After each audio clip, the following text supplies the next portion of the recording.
Here's my dissection of the sheep brain. I cut it into two hemispheres, right down the middle, the right and the left hemisphere.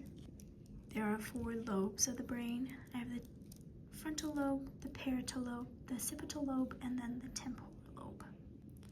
This right here is the brain stem. This is the cerebellum and the cerebrum. The cerebrum is the largest part of the brain. This is the spinal cord and the central canal. It leads into the medulla. This is the pons, the midbrain, the thalamus.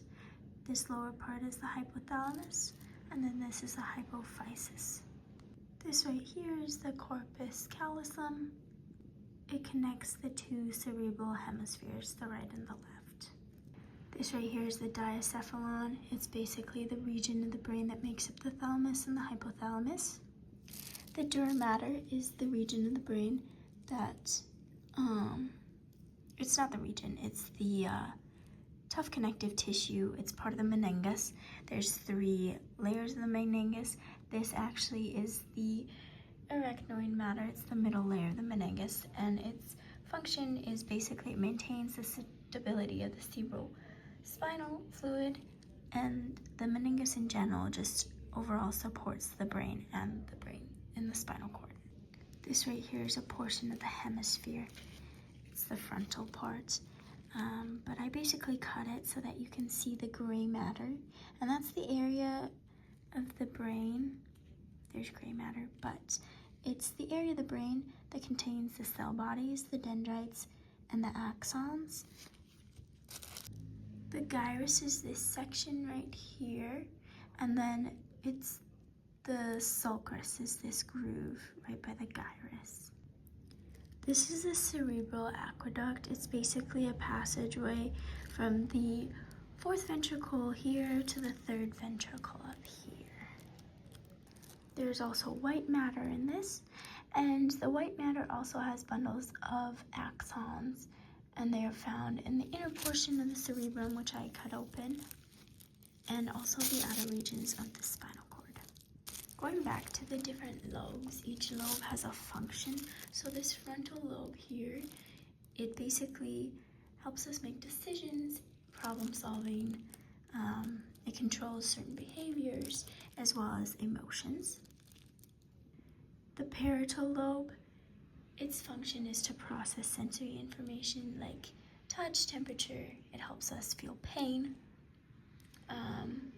It also helps with our sense of where our body is at, the position and movement that we have. The temporal lobe, it's below it's the bottom portion of the cerebral hemispheres. It basically helps with auditory perception, and then it also helps with both our speech and our vision. So like reading.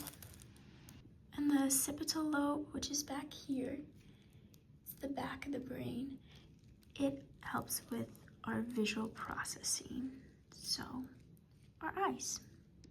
Now for the functions of certain brain parts. The pons down here, which is part of this spinal cord, it helps with voluntary actions like swallowing or going to the bathroom, or your facial expressions or posture and sleep.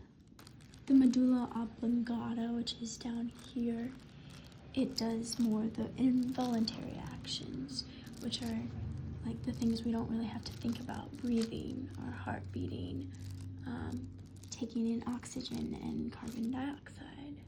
The thalamus right here acts as the brain's, how do I put it? The brain's channeling system in a sense. It basically helps with our motor skills and regulates like consciousness and sleep and alertness. This portion right here, which is the olfactory bulb, it's actually very important even though it's super small. It helps with our sense of smell. And then one last thing that I wanted to cover is the white and the gray matter.